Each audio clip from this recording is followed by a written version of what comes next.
আজকে আরেকটা গুনাহ যা আল্লাহ নিজেই বলেছেন আমি ছাড় দিলেও ছেড়ে দিব না। সূরা বাকারার যে আয়াতটা আমি পড়েছি ওই আয়াতে গুনার একটা ধরনের কথা আসছে। আল্লাহ বলেন, বালা মান কাসাবা সাইয়্যাতান ওয়া আহাতাত বিহি খাতিআতুহু ফাউলাইকা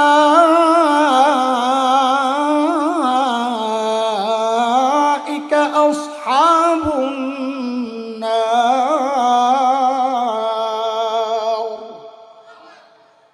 আল্লাহ বলেন যে গুনাহ মানুষকে ঘিরে নেয়, আহাতাত বিহি খাতিআতুহু। মুফাসসিরিনে কেরাম ব্যাখ্যায় বলেছেন মানে কি? মানে হচ্ছে যে গুনায় বান্দা ফেঁসে যায়, অভ্যাসে পরিণত হয়, যে গুনাহ বান্দা নিয়মিত করে ছাড়তে পারে না। বলেন তো, যে গুনাহ বান্দা, বলেন বলেন একটু মুখস্থ করেন, মাথায় ঢোকান, যে গুনাহ বান্দা কি করতে পারে না, সেই গুনাহ কোনটা? সেটা আমার একটা হইতে পারে, আপনার আরেকটা হইতে পারে, তার আরেকটা হইতে পারে। কেউ মিথ্যা নিয়মিত বলে ছাড়তে পারে না, কেউ ঘুষ খায় নিয়মিত খায় ছাড়তে পারে না, কেউ জিনা করে নিয়মিত করে ছাড়তে পারে না, কেউ মদ খায় নিয়মিত খায় ছাড়তে পারে না।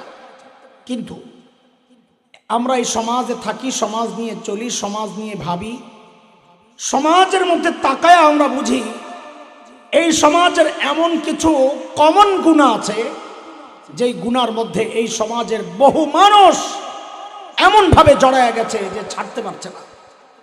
কি সেগুলা? চারটা গুনাহ আমি আপনাদেরকে বলি। কয়টা গুনাহ বলেন? কয়টা গুনাহ?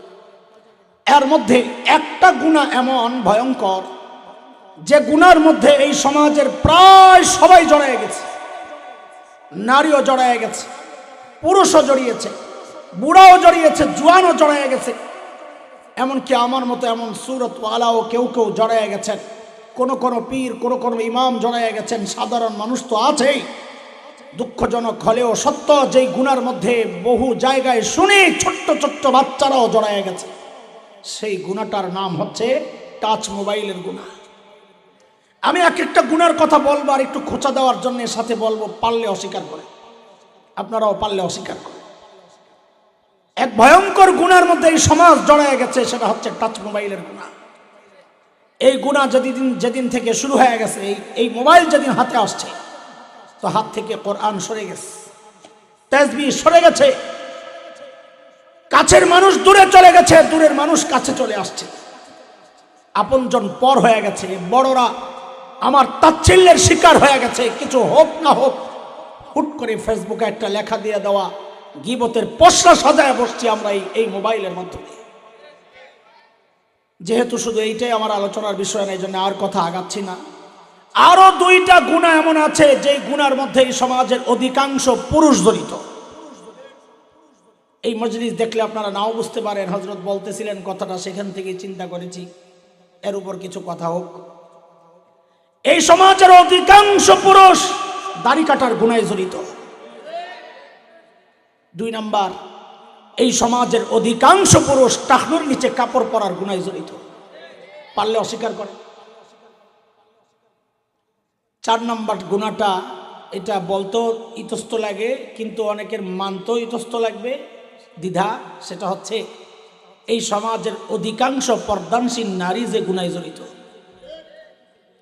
আশ্চর্য কথা, পর্দানশীল নারীরা আবার গুনাহে জড়িত, তাও অধিকাংশ। এটা কেমন কথা? শুনলে কেমন কেমন লাগে। তো আপনি শুনেন, দেখেন পর্দার যে মূল কথাগুলো আসছে সূরা নূরের 30-31 নম্বর আয়াতে। 30 নম্বর আয়াতে আল্লাহ পুরুষের পর্দা সম্পর্কে বলেছেন, 31 নম্বর আয়াতে আল্লাহ মেয়েদের পর্দা সম্পর্কে বলেছেন। ওই জায়গায় আল্লাহ ছোট্ট করে একটা কথা বলেছেন, ওয়ালা ইউবদিনা যিনাতাহুন্না, মেয়েরা যেন তাদের সৌন্দর্য প্রকাশ না করে। বুজুর্গরা বলেন পর্দার মূল প্রাণ হচ্ছে এই কথাটা, পর্দার মূল হচ্ছে এই কথাটা, মেয়েরা তাদের সৌন্দর্য যেন গোপন করে, প্রকাশ না করে। কাজেই কোনো নারী যদি ছালার চট গায়ে দিয়ে নিজের সৌন্দর্য গোপন করে, তো ইসলাম বলবে সে শরিয়া অনুযায়ী পর্দা করেছে। কোনো নারী যদি ঘরের কাঁথা মোড়ো দিয়ে নিজের সৌন্দর্য গোপন করে, তো ইসলাম বলবে সে শরিয়া অনুযায়ী পর্দা করেছে। কোন নারী যদি আপনার যে হোগলায় বসে আছেন এইটা গায়ে দিয়াও নিজের সৌন্দর্য গোপন করে, তো ইসলাম বলবে সে শরিয়া অনুযায়ী পর্দা করেছে।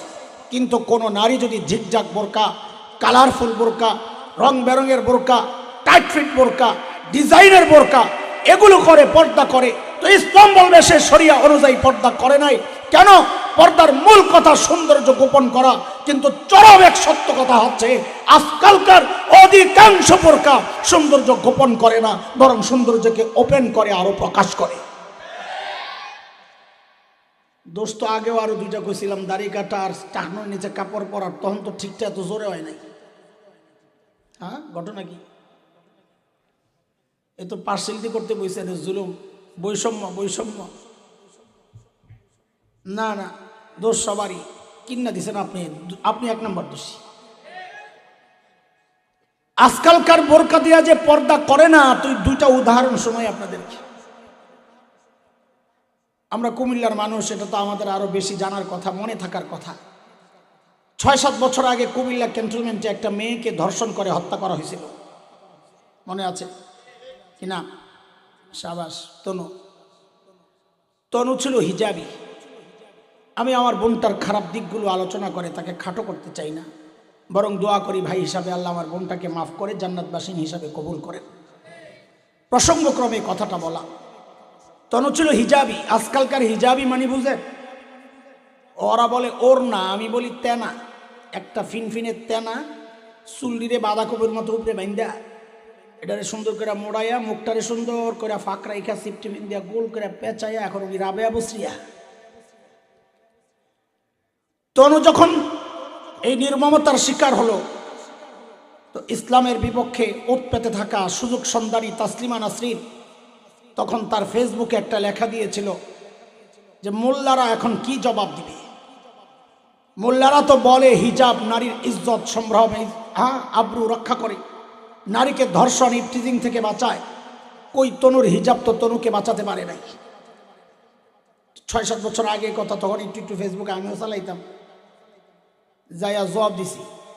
এটা তনু হিজাবই ছিল ঠিক, কিন্তু তনুর হিজাবটা ছিল তাসলিমা মার্কা হিজাব, এটা ইসলামের হিজাব না। ওয়াল্লাহ লেখার সাথে সাথে আমাকে ব্লক করে দিছে, বুঝছে মোল্লা তো বড় খতরনাক। বলার উদ্দেশ্য হচ্ছে আজকালকার বোরকা হিজাব একটা দিয়েও পর্দা হয় না শরীয়তের, বরং শরীয়তের পর্দার মূল যেটা প্রাণ কথা সেটা হচ্ছে সৌন্দর্য গোপন করা। এটা তার উল্টা এখন সৌন্দর্যকে ওপেন করে। প্রমাণ শোনেন, ঢাকায় আমি যেখানে থাকি, 11 রোড, শাহবাগ এবং 11 রোডের মাঝখানে একটা জায়গার নাম কাটাবন, নাম শুনছেন? ওখানে কিছু বোরকার দোকান আছে স্পেশাল। অবাক হবেন শুনলে, কিন্তু বাস্তবতা চিন্তা করলে অবাক হওয়ার কিছু নাই। বোরকার দোকানের নাম হচ্ছে ফ্যাশন হাউস। বলেন, বোরকার দোকানের নাম। আমি দোকানদারদেরকে ধন্যবাদ যে ওরা মুনাফিকি করে নাই। ওরা বোরকার দোকানের নাম ফ্যাশন হাউস দিয়া ঠিক কাজটাই করেছে। ওরা বুঝাতে চেয়েছে যে আমরা যেই বোরকা বেচি এটা ইসলামের বোরকা না, আমাদের বোরকা হইলো ফ্যাশনের বোরকা, মন চাইলে লইয়া যাও, নাইলে বাদ যাও। এটাও আমাদের আলোচনার মূল বিষয় না। যে বিষয় আপনাদেরকে আজকে হাত দিতে চাই সেটা হচ্ছে কি জানেন? আমাদের জন্য বড় দুর্ভাগ্যের কথা, এটা আফসোসের কথা। এই যে 4টা গুনার কথা বললাম, টাচ মোবাইলের গুনাহ, দাড়ি কাটার গুনাহ, টাকনুর নিচে কাপড় পরার গুনাহ, ফ্যাশনের বোরকা পরার গুনাহ, আফসোসের বিষয় হচ্ছে এই গুনাহগুলোর মধ্যে যারা জড়িত অধিকাংশই এই গুনাহগুলোকে গুনাহ মনে করে না। আমাদের বড়দের কাছ থেকে আমরা বহুবার, হাজারবার শুনেছি, এবং এক চরম বাস্তবতা এটা। গুনাহ করা অবশ্যই অপরাধ, কিন্তু গুনাহকে গুনাহ মনে না করা গুনাহ করার চেয়ে আরো মারাত্মক অপরাধ। গুনারে গুনাহ মনে করে না, এটাও কি সম্ভব হুজুর? হ্যাঁ, প্রমাণ নেন আপনারা, প্রমাণ নেন। প্রমাণ ছাড়া কেন কথা শুনবেন? টাঙ্গাইলে এক এমপি ছিল, একটু নাট বল্টু ঢিলা, কথাবার্তা বলে লাগাম ছাড়া। জানেন তো কেডা? আব্দুল লতিফ না, টাকলো তো হইল যে জামালপুরের কাছে আব্দুল লতিফ সিদ্দিকী। সতর্ক করি আপনাদেরকে তাদের থেকে বাঁচার জন্য, এই জন্য বলতেছি। গুনাহকে যে গুনাহ মনে করে না, এটার দলিল দিচ্ছে। সে গেছে এক মাহফিলে ওয়াজ করতে, নেতা গো কাম। মানুষ সারা বছর চেষ্টা করে একটা মাহফিল সাজায়, ওনারা মেন টাইমে যাইব একটু বয়ান করার লিগে, কারণ এদের চিন্তা হইলো আমি চেষ্টা করে এই মানুষ তো জোগাইতে পারব না। বয়ান যখন চালায় দেখি অনেক মানুষ উঠে যায়, আর কোনো চিন্তা নাই, বয়ান চালাইতেছে, আমি কি লজ্জা লাগে না? আমরা বয়ান করতে নিলে যখন দেখি কিছু মানুষ ওঠাউঠি করে, খুব গাইরতে লাগে, আত্মমর্যাদা লাগে, যে মনে হয় বুঝাইতে পারতেছেন, খুব দ্রুত কথা শেষ করে দিই। মানুষের বিরক্তির কারণ, জোর করে খাওয়াইতে চাই। এই সমস্ত লোকগুলারে দেখি বয়ান করতেই থাকে, মানুষ ওঠে, কোনো চিন্তা নাই, হ্যাঁ বয়ান লাগাইতেছে। পরে বুঝছি না, তার লজ্জার কারণ তো নাই, কারণ অচিন্তা করে আমি ডাকলে এই যে মানুষ উঠে যাইতেছে, যাওয়ার পরেও যেই কয়জন থাকতেছে, আমি ডাকলে তো এই কয়জনও পাবো না, তো আমার লস কি? ওই আল্লাহর বান্দা সেদিন এক মাহফিলে বয়ানে বইছে, এতটা অভদ্র অসামাজিক, একটা টুপিও পরেন, একটা পাঞ্জাবিও গায়ে দেন, একটা টি শার্ট পরে বুড়া বেড়া আইসে ওয়াজ করতে। তো ওয়াজ কি করতেছে, যে আপনারা হুজুররা যে দোয়া করেন না, আমি কিন্তু আমিন বলি না। দেখছেন নি কেন? তা আমি তো অবাক হয়েছি, কিরে কিরে আমিন কেন বলে না? কি হুজুরের চেহারা পছন্দ হয় না, না ভক্তি হয় না, কি ঘটনা কি? তো কারণ ও যেটা বলছে আমার খুশি লাগছে। কেন? আমি দলিল পেয়ে গেছি, আমি তো খালি দলিল তালাশ করি।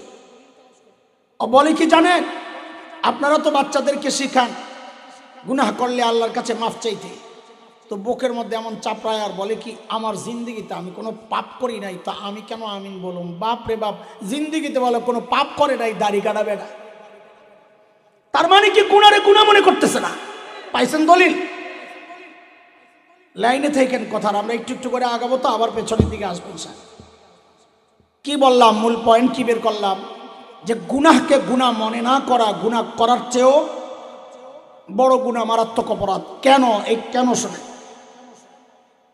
শয়তানকে যখন আল্লাহ তাড়াইয়া দিছিল বের হ, জানা কথা আপনাদের, শয়তান আল্লাহর কাছে কিছু আবদার করছিল, আল্লাহ আমার এটা লাগবে ওটা লাগবে। বিষয়টা কেমন একটু বুঝালাম, তাহলে শয়তানের ব্যাপারটা বুঝতে মজা লাগবে।